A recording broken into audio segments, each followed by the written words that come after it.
आज के इस वीडियो में हम व्यष्टि अर्थशास्त्र से संबंधित एक महत्वपूर्ण टॉपिक पर बात करने वाले हैं, जिसे आर्थिक प्रणाली के प्रमुख रूप फॉर्म ऑफ इकोनॉमिक सिस्टम के नाम से जाना जाता है। अगर हम वर्ल्ड में देखें तो अलग अलग कंट्री में अलग अलग आर्थिक प्रणाली प्रचलन में है। कहीं पर पूंजीवादी अर्थव्यवस्था है, कहीं पर समाजवादी अर्थव्यवस्था है, कहीं मिश्रित अर्थव्यवस्था है, तो कहीं नियोजित अर्थव्यवस्था के रूप में अर्थव्यवस्था का संचालन हो रहा है, कहीं साम्यवाद की कल्पना की जा रही है। तो आज के इस वीडियो में हम विस्तार से जानेंगे कि वर्ल्ड में कौन कौन सी आर्थिक प्रणालियां चल रही है और मेन मेन चीज उसमें कहाँ क्या है। जैसा कि आप बोर्ड पर देख रहे हैं कि यहाँ 5 आर्थिक प्रणालियों की बात की गई है। पूंजीवादी पहला लिखा गया है, दूसरी बात में समाजवाद लिखा गया है, फिर मिश्रित लिखा गया है, उसके बाद नियोजित अर्थव्यवस्था की बात की गई है और लास्ट में साम्यवाद की बात की गई है। तो सबसे पहले हम डिस्कस करेंगे कि पूंजीवादी अर्थव्यवस्था क्या होती है। आज वर्ल्ड में अधिकांश राष्ट्रों में पूंजीवादी अर्थव्यवस्था प्रचलित है। पूंजीवादी अर्थव्यवस्था में उत्पादन के साधनों पर निजी लोगों का स्वामित्व होता है। जितने भी उत्पादन के साधन है, चाहे भूमि, पूंजी, श्रम, प्रबंध, शास्त्र, इन सब पर निजी लोगों का स्वामित्व होता है और वह निजी लाभ की दृष्टि से इन साधनों को प्रयोग में लेते हैं।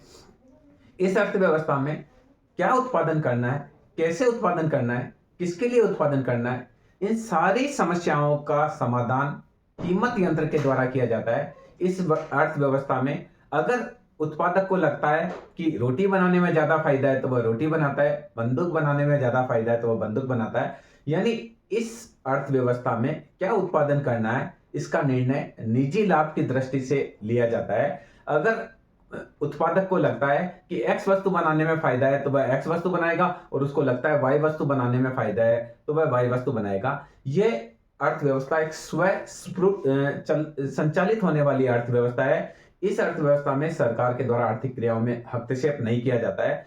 हर व्यक्ति अपनी इस अर्थव्यवस्था में अपनी पूरी क्षमता से कार्य करता है, क्योंकि जो कुछ भी कमाता है सरकार को टैक्स देने के बाद वह सारी राशि उसकी स्वयं की होती है। इस कारण से इस अर्थव्यवस्था में उत्पादन पर बहुत अधिक ध्यान दिया जाता है और सामान्य रूप से निजी लाभ की दृष्टि से हर एक उत्पादक उत्पादन करता है तो वह चाहता है कि वह अधिक से अधिक उत्पादन करे, और जब वह अधिक से अधिक उत्पादन करने की बात करता है तो पूरी अर्थव्यवस्था का भी उत्पादन बढ़ता है। पूंजीवादी अर्थव्यवस्था में हर व्यक्ति को कार्य करने की स्वतंत्रता होती है और जो कुछ भी वह कमाता है उस पैसे को सरकार को टैक्स चुकाने के बाद, निर्धारित जो टैक्स है वो चुकाने के बाद उसको खर्च करने की भी स्वतंत्रता होती है। जो भी पैसा उसका है वह उत्तराधिकार का इसमें नियम होता है। व्यक्ति बहुत ज्यादा पैसा कमाता है तो अपनी संतान को उत्तराधिकारी के रूप में वो सारे पैसे को ट्रांसफर कर सकता है। तो सामान्य रूप से इस अर्थव्यवस्था में क्या होता है, हर व्यक्ति अपने निजी लाभ की दृष्टि से कार्य करता है। इस कारण से इस अर्थव्यवस्था में बहुत अधिक उत्पादन होता है। अधिक उद्यमी नए नए तकनीक का प्रयोग करके ज्यादा से ज्यादा उत्पादन करके ज्यादा से ज्यादा लाभ कमाना चाहते हैं और उनको ये पता होता है कि जो कुछ भी मैं कमाऊंगा उसको मैं अपनी मर्जी से खर्च कर सकता हूं, सरकार को केवल मुझे कर ही देना है। तो इस कारण से इस अर्थव्यवस्था में हर व्यक्ति ज्यादा से ज्यादा और पूरी क्षमता से कार्य करता है। अगर हम सामान्य रूप से इसकी विशेषताएं देखें तो इसमें इस अर्थव्यवस्था में क्या होता है कि उत्पादन बहुत अधिक मात्रा में होता है और उत्पादन में नई नई तकनीकों का प्रयोग होता है। ऐसी तकनीकों का प्रयोग किया जाता है ताकि उत्पादन की लागत कम हो। और इस प्रतियोगिता की एक और विशेषता हम कह सकते हैं कि इसमें प्रतिस्पर्धा होती है। हर उत्पादक चाहता है कि मेरा माल ज्यादा से ज्यादा बिके। इस कारण से प्रतिस्पर्धा के चलते उपभोक्ताओं को भी सस्ता माल प्राप्त होता है। पर इस अर्थव्यवस्था में एक प्रॉब्लम यह है कि इस अर्थव्यवस्था में निजी लाभ की दृष्टि से जब कार्य किया जाता है तो वहां सामाजिक हित को नहीं देखा जाता है। अगर उनको लगता है कि बंदूक बनाने में ज्यादा फायदा है तो वो बंदूक बनाते हैं और उनको लगता है कि रोटी बनाने में ज्यादा फायदा है तो वो रोटी बनाते हैं। कहने का तात्पर्य यह अर्थव्यवस्था ऐसी अर्थव्यवस्था है जो स्वतंत्र अर्थव्यवस्था है। पूंजीवादी अर्थव्यवस्था का दूसरा नाम स्वतंत्र अर्थव्यवस्था भी कहा जाता है। इसमें सामान्य रूप से हर आदमी अपने लाभ की दृष्टि से कार्य करता है। तो बहुधा इस अर्थव्यवस्था में क्या होता है, श्रमिकों का शोषण किया जाता है। अधिक से अधिक लाभ कमाने की दृष्टि से वह नई नई तकनीकों का प्रयोग करते हैं और श्रमिकों को कार्य से निकाल देते हैं। तो इस प्रतियोगिता के बारे में एक अलग से वीडियो में पूरी प्रतियोगिता को समझेंगे। यहाँ हमें समझना इतना पर्याप्त है कि पूंजीवादी अर्थव्यवस्था होती क्या है। यह वह अर्थव्यवस्था होती है जिसमें निजी लाभ की दृष्टि से सारा कार्य किया जाता है।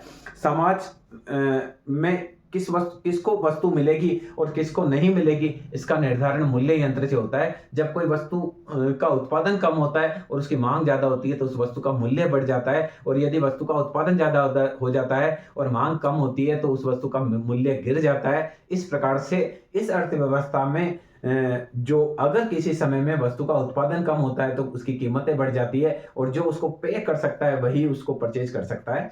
दूसरी अर्थव्यवस्था की हम बात करेंगे जिसको सोशलिस्ट इकोनॉमी या समाजवादी अर्थव्यवस्था कहा जाता है। ये पूंजीवादी अर्थव्यवस्था के जस्ट विपरीत अर्थव्यवस्था होती है। इस अर्थव्यवस्था में उत्पादन के सभी साधनों पर पूरे समाज का स्वामित्व होता है, यानी यहाँ पर निजी संपत्ति नहीं होती है। जो कुछ भी होता है वो पूरे राष्ट्र का या समाज का होता है, और सामाजिक हित में उन साधनों को प्रयोग में लिया जाता है। इस अर्थव्यवस्था में निजी लाभ की दृष्टि से कार्य नहीं कर सामाजिक लाभ की दृष्टि से कार्य किया जाता है। इस अर्थव्यवस्था में ये लगता है कि अफीम, भांग, चरस, गांजा बनाने से समाज को नुकसान है, शराब बनाने से समाज को नुकसान है, तो उन वस्तुओं का उत्पादन नहीं किया जाता है। रोटी, ब्रेड, मक्खन बनाने में अगर समाज को फायदा है, कपड़े बनाने में समाज को फायदा है, तो उसका उत्पादन किया जाता है। यानी समाजवादी अर्थव्यवस्था में उत्पादन पूरे समाज की दृष्टि से पूरे समाज के लाभ को ध्यान में रखकर उत्पादन किया जाता है। इस अर्थव्यवस्था में निजी संपत्ति का अस्तित्व नहीं होने के कारण लोग अधिक से अधिक प्रॉफिट की भावना से कार्य नहीं करते हैं, वे सामाजिक लाभ की भावना से कार्य करते हैं, क्योंकि उनको लगता है मैं बहुत ज्यादा कमा भी लूंगा तो भी वो उस पैसे का कोई उपयोग नहीं है, क्योंकि वह पूरा समाज का पैसा होता है। यहाँ इस अर्थव्यवस्था में निजी लाभ की दृष्टि से कार्य नहीं किया जाता है। पूरा समाज ये डिसाइड करता है कि किस वस्तु का उत्पादन किया जाए, कितना उत्पादन किया जाए और किस विधि से किया जाए। इस अर्थव्यवस्था में यदि श्रम प्रधान विधि से उत्पादन महंगा भी पड़ता है पर देश में बेरोजगारी है तो श्रम प्रधान विधि से उत्पादन किया जाता है। वहां मशीनों से उत्पादन कम किया जाता है ताकि सभी को रोजगार मिल सके और सबको रोटी मिल सके। इस अर्थव्यवस्था में आय की असमानता नहीं होती है, कोई गरीब नहीं होता है, कोई अमीर नहीं होता है, क्योंकि निजी संपत्ति का अस्तित्व इसमें नहीं पाया जाता है। इस कारण से सभी लोग बराबर होते हैं और सभी को समान जो जीवन यापन करने का अवसर प्राप्त होता है। तीसरी अर्थव्यवस्था जो होती है, जो कि भारत में भी प्रचलित है, मिक्स्ड इकोनॉमी, मिश्रित अर्थव्यवस्था। इसमें पूंजीवादी और समाजवादी दोनों के गुणों को अपनाया गया है। मिश्रित अर्थव्यवस्था में एक तरफ सरकारी तंत्र होता है, जैसे हमारे यहाँ सरकारी रेल चलती है, सरकारी बस चलती है, सरकारी स्कूल चलती है, सरकारी हॉस्पिटल है हमारे यहाँ, तो साथ साथ निजी लोगों का भी स्वामित्व होता है। हमारे यहाँ गवर्नमेंट हॉस्पिटल है तो प्राइवेट हॉस्पिटल भी है, गवर्नमेंट स्कूल है तो प्राइवेट स्कूल भी है, गवर्नमेंट कॉलेज है तो प्राइवेट कॉलेज भी है, गवर्नमेंट पॉलिटेक्निक कॉलेज है तो प्राइवेट पॉलिटेक्निक कॉलेज भी है, गवर्नमेंट इंजीनियरिंग कॉलेज है तो प्राइवेट इंजीनियरिंग कॉलेज भी है। गवर्नमेंट के साधन चल रहे हैं, गवर्नमेंट की बसें चल रही है तो प्राइवेट बसें भी चल रही है, गवर्नमेंट की टैक्सीज चल रही है तो प्राइवेट भी चल रही है, गवर्नमेंट के वायुयान चल रहे हैं तो प्राइवेट भी चल रहे हैं। कहने का तात्पर्य मिश्रित अर्थव्यवस्था वह अर्थव्यवस्था होती है जिसमें निजी क्षेत्र और सामाजिक क्षेत्र दोनों का ही सहअस्तित्व होता है। कुछ क्षेत्र सरकार के लिए रिजर्व होते हैं, कुछ क्षेत्र निजी क्षेत्र के लिए रिजर्व होते हैं और कुछ में दोनों साथ साथ काम करती है। हमारे यहाँ देखें तो एटॉमिक एनर्जी सरकार के लिए आरक्षित है, रेलवे सरकार के लिए आरक्षित है, कुछ और एक्सेस सेक्टर है जो सरकार ही उनको काम में लेती है। कुछ सेक्टर ऐसे हैं जिसमें सरकार और निजी दोनों कार्य करते हैं, कुछ पूरी तरह से निजी सेक्टर में है। आप किराने की दुकान देखेंगे तो सरकार की आपको नहीं मिलेगी क्योंकि वो पूरी तरह से निजी सेक्टर में। आप कहीं पर देखेंगे कि आप बैंक आप देखेंगे तो बैंक में सरकार की भी बैंक है और प्राइवेट बैंक भी है, स्कूल सरकार के भी है, प्राइवेट भी है, कॉलेज सरकार के भी है और प्राइवेट भी, वहां दोनों का सहअस्तित्व है।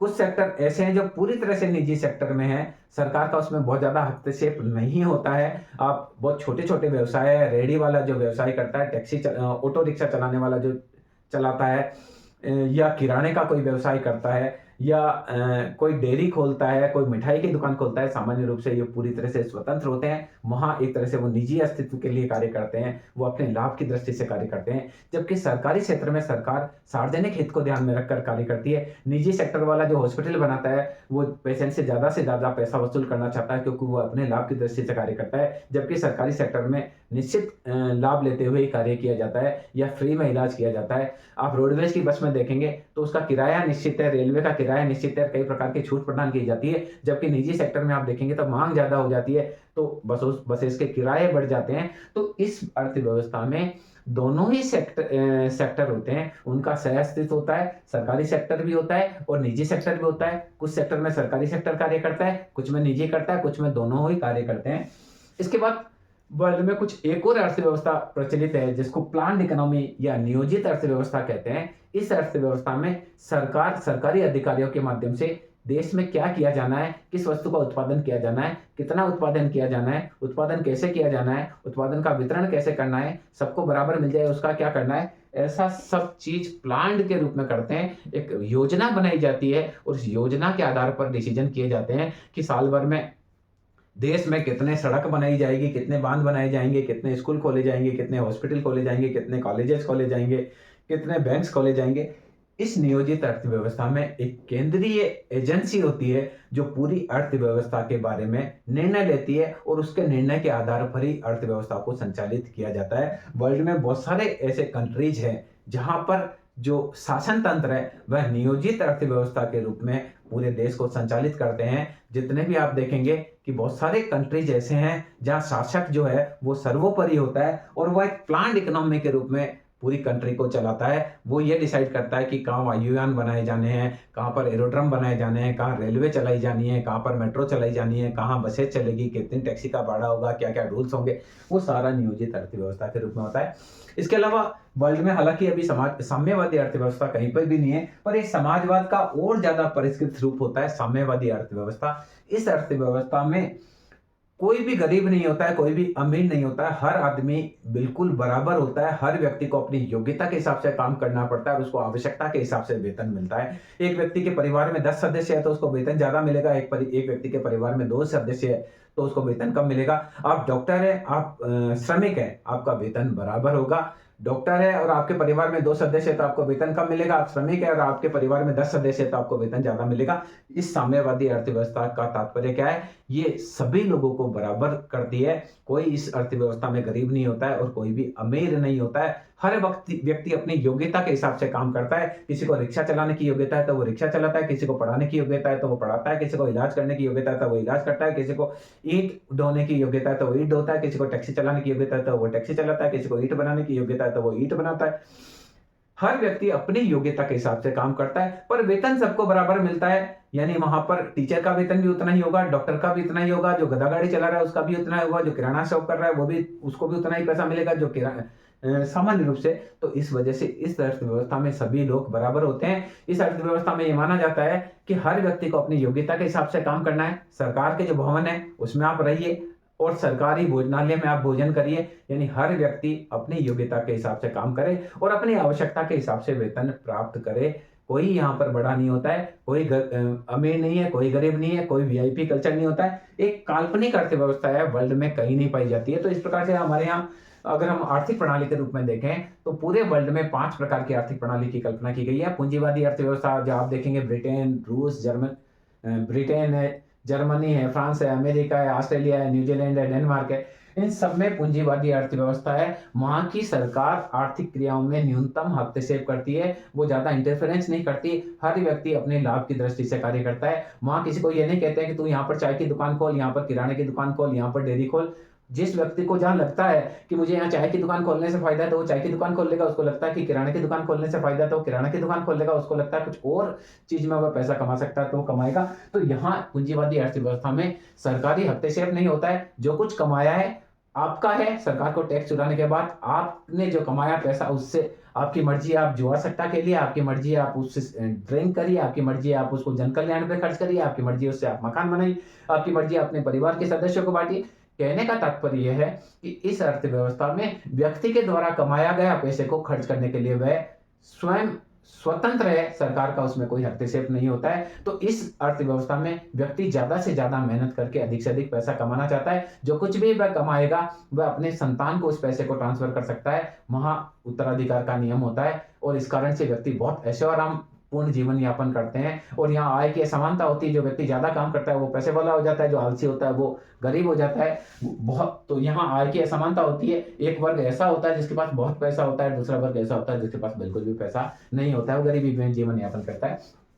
समाजवादी अर्थव्यवस्था, जैसे मैंने आपको पहले भी बताया कि उत्पादन के सारे साधनों पर सामूहिक स्वामित्व होता है, पूरे समाज का स्वामित्व होता है। तो इस अर्थव्यवस्था में क्या होता है कि इस अर्थव्यवस्था में आय की असमानता कम होती है, क्योंकि सारे निजी संपत्ति नहीं होती है, सारी संपत्ति सरकार की, मकान सरकार का होता है, जमीन पूरी सरकार की होती है। तो ऐसी स्थिति में आय में बहुत ज़्यादा असमानता नहीं होती है, लगभग सब लोग समान होते हैं और ये यहाँ पर श्रमिकों का शोषण नहीं होता है। मिश्रित अर्थव्यवस्था, जैसे कि हमने बताया, अगर आप समाजवादी अर्थव्यवस्था की बात करें तो रशिया में समाजवादी अर्थव्यवस्था है, चेकोस्लोवाकिया में समाजवादी अर्थव्यवस्था है, इसके अलावा चाइना में आप देखेंगे तो समाजवादी अर्थव्यवस्था है। मिश्रित अर्थव्यवस्था जैसे भारत में है, श्रीलंका में है, नेपाल में है, पाकिस्तान में है और भारत के बाद भारत के साथ साथ आजाद होने वाले कई राष्ट्रों ने इसको अपनाया, जिसमें इन्होंने बोला कि हम पूंजीवादी अर्थव्यवस्था के गुण को भी लेंगे और समाजवादी अर्थव्यवस्था के गुण को भी लेंगे। तो इसमें सार्वजनिक क्षेत्र भी होता है, सरकारी क्षेत्र भी होता है, निजी क्षेत्र भी होता है, दोनों आपस में प्रतिस्पर्धा के साथ कार्य करते हैं। सरकारी हॉस्पिटल भी है, निजी हॉस्पिटल भी है, सरकारी कॉलेज भी है, निजी कॉलेज भी है, सरकारी स्कूल भी है, निजी स्कूल भी है, सरकारी परिवहन के साधन भी है, निजी परिवहन के साधन भी है। दोनों का सह अस्तित्व होता है। सरकार जन कल्याण की भावना से अपने साधनों को प्रयोग में लेती है और निजी लोग अपने लाभ की दृष्टि से उन साधनों को प्रयोग में लेते हैं। फिर नियोजित अर्थव्यवस्था, जैसे मैंने आपको बताया कि एक सेंटर प्लानिंग कमीशन होता है और वह डिसाइड करता है कि अर्थव्यवस्था को किस प्रकार से लेके जाना है, किस प्रकार से विकास करना है, कितना टैक्सेज रखना है, कितना उत्पादन करना है, कितना कृषि में खर्च करना है, कितना उद्योग में खर्च करना है, कितना व्यापार वाणिज्य में खर्च करना है, कितना सेवाओं में खर्च करना है। और लास्ट जो साम्यवादी अर्थव्यवस्था है, साम्यवादी अर्थव्यवस्था समाजवाद का भी बहुत परिष्कृत रूप है, जिसमें निजी संपत्ति बिल्कुल ही नहीं होती है, सारे के सारे साधन सरकार के होते हैं। हर व्यक्ति को काम करना पड़ता है तभी उसको रोटी मिलती है। और अगर व्यक्ति बहुत वहां पर कोई गरीब नहीं है, कोई अमीर नहीं है, अगर एक व्यक्ति बहुत काम करता है, वो अपना अच्छा रहन सहन कर सकता है और उसकी संतान अगर निठल्ली है तो वह जीवन यापन नहीं कर सकती, उसको काम करना ही पड़ेगा। पूंजीवादी अर्थव्यवस्था में ऐसा नहीं होता है, किसी व्यक्ति के बाप दादा बहुत पैसा कमा के गए तो वह पूरा शानो शौकत से जीवन यापन कर सकता है, क्योंकि उत्तराधिकार का नियम है। पर साम्यवादी अर्थव्यवस्था में कुछ भी उत्तराधिकार का नियम नहीं है, हर व्यक्ति को काम करना ही होगा, उसकी योग्यता के हिसाब से काम मिलेगा और हर व्यक्ति को बराबर वेतन मिलता है, कोई भी गरीब नहीं होता है और कोई भी अमीर नहीं होता है। तो मैं समझता हूँ इस वीडियो के माध्यम से आप समझ पाए होंगे कि वर्ल्ड में कौन कौन सी आर्थिक प्रणाली प्रचलित है। हम प्रमुख आर्थिक समस्याओं का अध्ययन करेंगे जो कि हमारी चैप्टर में है, यूनिट फर्स्ट में है। उसके लिए हमने एक बार आपको ये बताया कि वर्ल्ड में कौन कौन सी अर्थव्यवस्थाएं प्रचलित है। मैं समझता हूँ इससे आप समझ पाए होंगे। धन्यवाद।